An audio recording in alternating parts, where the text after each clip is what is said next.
નમસ્કાર દર્શક મિત્રો, મિરર ઓફ ધી વર્લ્ડ ન્યૂઝમાં આપ સૌનું હાર્દિક સ્વાગત છે। અંજલપુર દરબાર ચોકડીથી અટલાદરા જતા 36 મીટર રોડ લાઇન ઉપર 56 કરોડના ખર્ચે રેલવે બ્રિજ બનાવ્યો છે। આ બ્રિજ બનીને તૈયાર છે, છતાં હજુ સુધી ખુલ્લો નહીં મુકાતા શહેર કોંગ્રેસે ચીમકી આપી છે કે જો તાત્કાલિક બ્રિજ નહીં ખુલાય તો કોંગ્રેસ લોકાર્પણ કરી દેશે।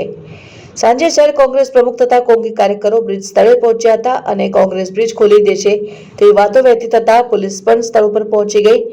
કોંગ્રેસે સ્થળ ઉપર બ્રિજ ખુલ્લો મૂકવા અને કોર્પોરેશન વિરુદ્ધ સૂત્રોચ્ચાર કર્યા હતા અને જ્યારે કોંગ્રેસ પ્રમુખે કહ્યું કે હાલ શહેરમાં ટ્રાફિક સમસ્યા છે, ધોરણ 10 અને 12ની પરીક્ષા ચાલુ છે, જો બ્રિજ ખુલ્લો હોય તો પરીક્ષાર્થીઓને આવવા જવામાં સરળતા રહેશે। આમ પણ સ્થાનિક લોકોએ આ બ્રિજ ઉપર આવતા જવાનું કરવાનું શરૂ કરી દીધું છે, તો પછી લોકાર્પણ માટે કોની રાહ જોવાય છે?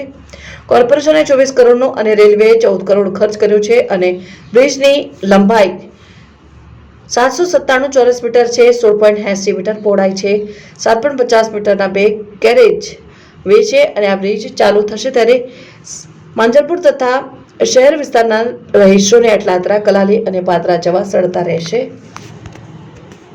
પર બેઠેલા લોકો આ લોકોની મિલકત છે।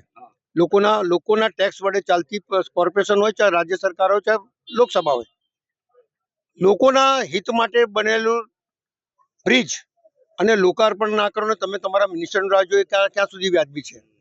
અમે લોકો જે આયા છે એક વખત પહેલા નિરીક્ષણ કરી લઈએ કે ભાઈ ખરેખર બ્રિજ બની ગયું છે કે નહીં। એટલે અમારા તમામ કાર્યકર્તાઓની સાથે અમે બ્રિજ પર ગયા, જોયું। આ બ્રિજ કાલે બી ચાલુ થઈ શકે છે, આજે બી ચાલુ થઈ શકે છે।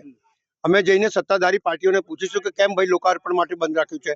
લોકાર્પણ કરવા માટે બ્રિજ બનાવો છો તમે કે લોકો માટે બનાવો છો? પહેલી વાત તો લોકો માટે જ્યારે બનવું હોય તો લોકોના હિતમાં તાત્કાલિક બ્રિજ ખોલી દેવું જોઈએ। અમે આજે નિરીક્ષણ કરીને જઈએ છીએ, અગર નહીં માનશે અમે જાતે ખોલી માટે તૈયારી કરી તો બ્રિજની સમય મર્યાદા જે હતી એ પણ પૂરી થઈ ગઈ છે, એના પછી પણ બ્રિજ ખોલતા નથી। સમય મર્યાદાને સાથે સાથે ભ્રષ્ટાચાર બે વસ્તુ છે। સમય મર્યાદા એટલા જ માટે પૂરી થઈ જાય કે એમને ભ્રષ્ટાચાર કરવું હોય। તમને ખબર નથી કે આગળ જગ્યા નહીં મળશે, સ્ટે આવી જશે કે રોકાઈ જશે, બધું જ ખબર હોય, પણ મૂળ ભ્રષ્ટાચાર કરવા માટે આ સમયગાળો મોટો કરે, કોન્ટ્રાક્ટરને ફાયદો કરે અને લોકોને હેરાન કરે। આ દ્રષ્ટિ તમારી સામે જ દેખાય છે કે લોકોના પૈસા વડે બનેલો બ્રિજ અને લોકો ઉપયોગી નથી આવતો અને અહીંયા બંધ કરી રાખ્યો છે। શાની રાહ જુઓ છો ભાઈ? તમે ઉપર જઈને આ બ્રિજ બનીને તૈયાર છે? બિલકુલ કમ્પ્લીટ તૈયાર છે અને આજે નહીં તો કાલે નહીં માનશે તો અમે ખોલી નાખીશું। કોંગ્રેસ કોની રાહ જોઈ રહી છે? કોંગ્રેસ જો પહેલી વખત જ્યારે આપણે આવીએ ત્યારે પહેલા નિરીક્ષણ કરવું કે ભાઈ બરોબર બન્યું છે કે નહીં।